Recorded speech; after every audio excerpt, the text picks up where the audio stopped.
Hello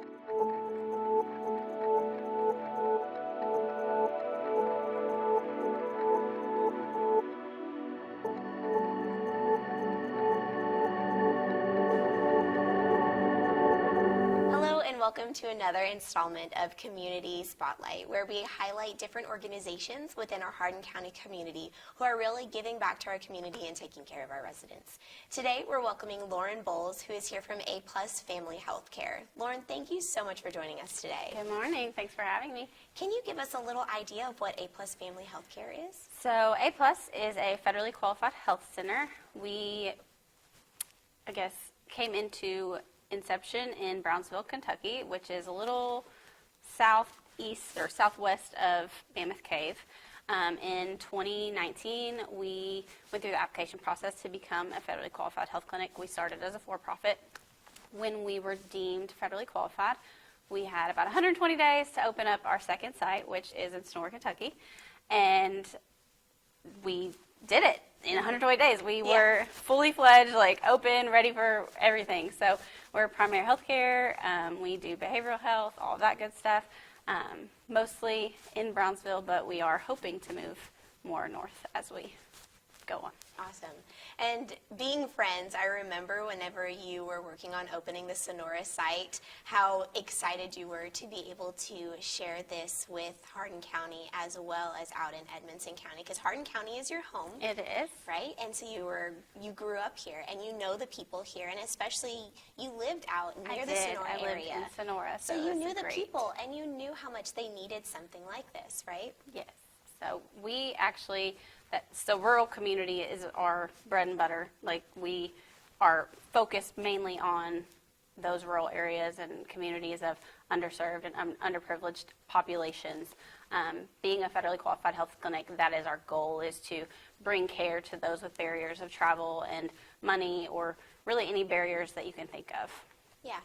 And so whenever we talk about healthcare and going in somewhere to get taken care of, we have doctor's offices and we have clinics and we have emergency rooms. What is the difference between A+ Family Healthcare and just a walk-in clinic? So we're primary care. We are full on. We do pediatrics. We do primary care. It's not like an urgent care, not an acute care. We do obviously see our patients when they are sick or when they are having any kind of acute illness, but mainly we are a family practice. We do, like I said, pediatrics, geriatrics, primary health care, family care, and we do have behavioral health in Brownsville and hope to move that. Again, we had it in Sonora, and the program kind of moved more towards Brownsville, so we saw more need for it in that area and focused more there, but we're hoping to bring it back to the northern side of our company. So we are, like I said, main goal is to work with the underserved, underprivileged people. So we have a sliding fee scale that we use the federal poverty guidelines to, every year we look at them, see what they've updated to, and then we have a policy where when someone comes in and says, hey, I need care, but maybe they can't afford care, we're like, hey, can you fill this out for us? Look at this, tell us your annual income, see how many people live in their household and stuff like that, and we analyze it and see if they fall on that slide. So healthcare can just be really scary and be really intimidating, and especially if you're from a family who really can't afford a lot of healthcare, knowing that sliding scale fee is there and that it's a part of the heart of A+ Family Healthcare and how they want to really love on people and really take care of people, because it's just, healthcare is such a hot topic right now in our country, and being able to afford it. So knowing that there's an organization here in Hardin County who wants to help you and wants to make sure that you feel your best and that you have somebody to take care of you within your means, and that it is quality healthcare, and the people there are intentionally there because they want to take care of you and want to love on you regardless of what your income looks like. Yeah, we will happily take care of anyone who makes more than the federal poverty guidelines, or anybody that makes nothing. We want them. We actually, part of our grant that we do receive, one grant that helps us get going and helps us take care of the people that we need. But part of that is a homeless, like goes to the homeless. So looking at the homeless population and as it's growing and seeing the need that continues to grow. So that sliding fee scale is going to be extremely important if we do, or if we're able to continue to move forward into this area, like getting those homeless population in and letting them know, hey, we'll give you care even if you can't pay. Yeah. So, and then we have community health workers also. So community health workers work with, if we have a patient come in and say, hey, we don't have the ability to pay for our stuff.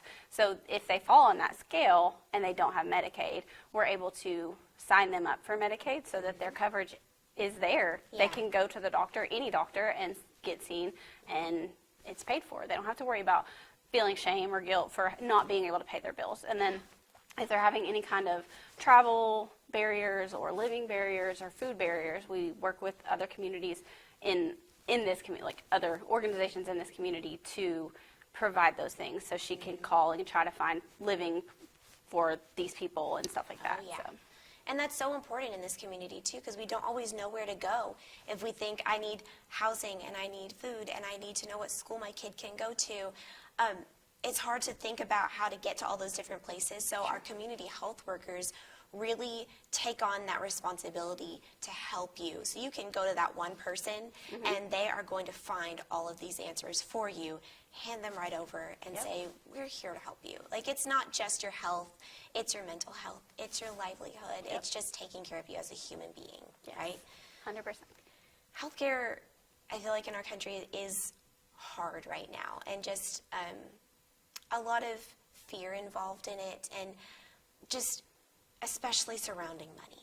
So why do you think organizations like A+ are just so important to our communities, and just having these federally qualified health centers, why are they so important to our communities? So federal health centers are a little different from primary care, just in the fact that we are able, because we get those extra resources from the government, to take care of those underserved populations. We are mostly in rural areas, so that we're where the impoverished people might be, and we're where those people that have those extra needs are. So we're close. But the main reason for a federally qualified health center is they focus on the quality of care instead of like the quantity. Yes. So we're able to, our providers will spend more time with our patients. They're in there really trying to figure out what's wrong with you, like what are you feeling, what do you need right now, how can we help? Yeah. It's not, okay, we're going to get in, we're going to get out. So that's the biggest thing with we have to, as a federally qualified health center, focus on those qualitative things like that make up the best care for our people. Yeah. So the people, the patients are the center. Yes. They are the core. They are the reason that we do what we do. And I feel like that is so much different than a lot of other places.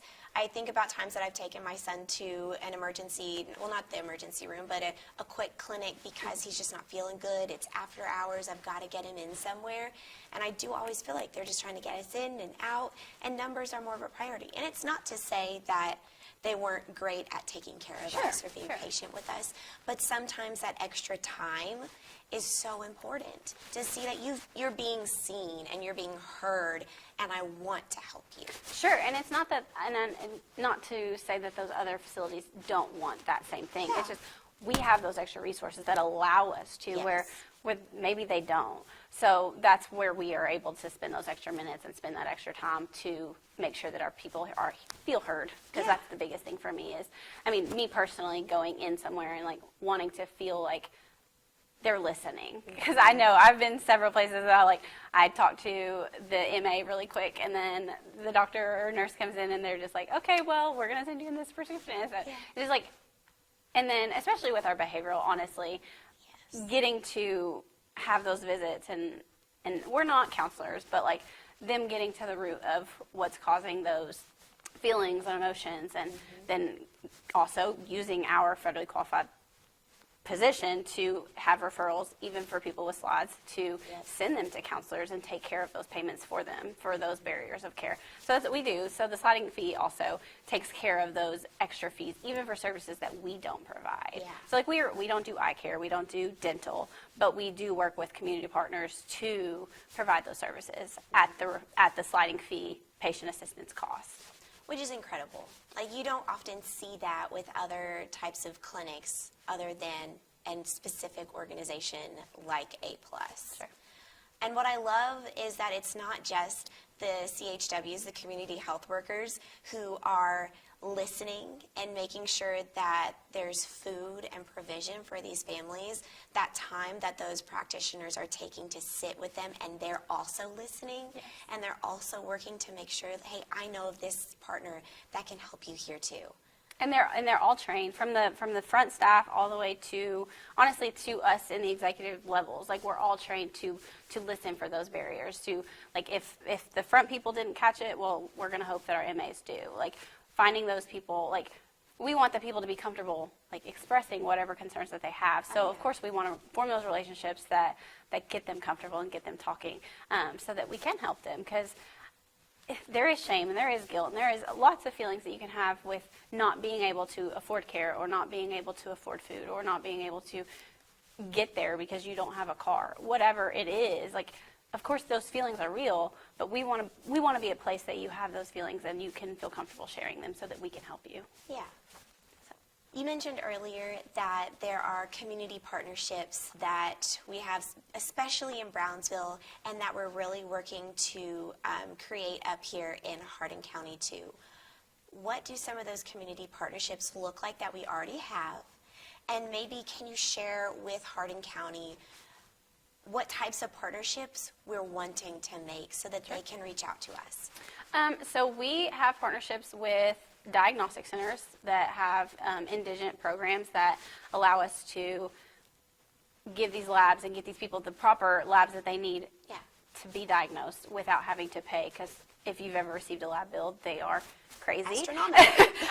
So we work with them to be able to client bill those, and we don't have to push that fee onto them. So they're able to get their quality care. Like, you can go anywhere and get simple care, but as far as, like, really getting to the root of what's wrong, that's when you think labs, and, like, because that's inside your body, like, getting that stuff and being able to not pass that fee on, like I said. So then we have dental offices that we work with in Brownsville and Edmonson County to do, they come into the schools sometimes and do fillings for us. Wow. And stuff like that. And so just working with different companies, and as we come up here, like, I hope that we can find other, like, vision places and dental places, and just even, so Life Skills is, it's like a behavioral specialist in Bowling Green area.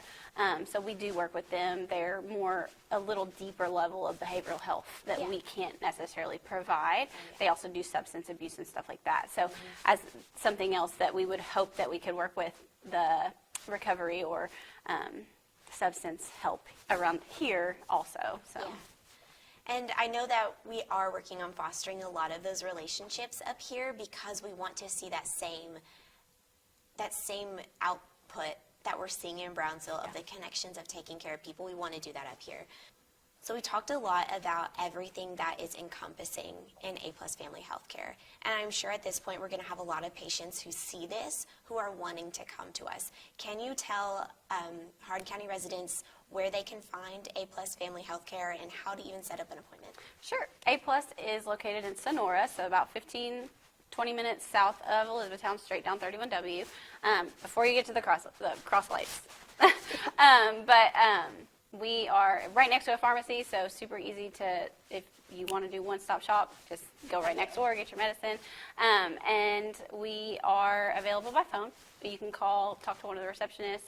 Our phone number is 270-640-9868. You can talk to one receptionist and get an appointment you can even do telehealth if you wanted to. So we do telehealth also.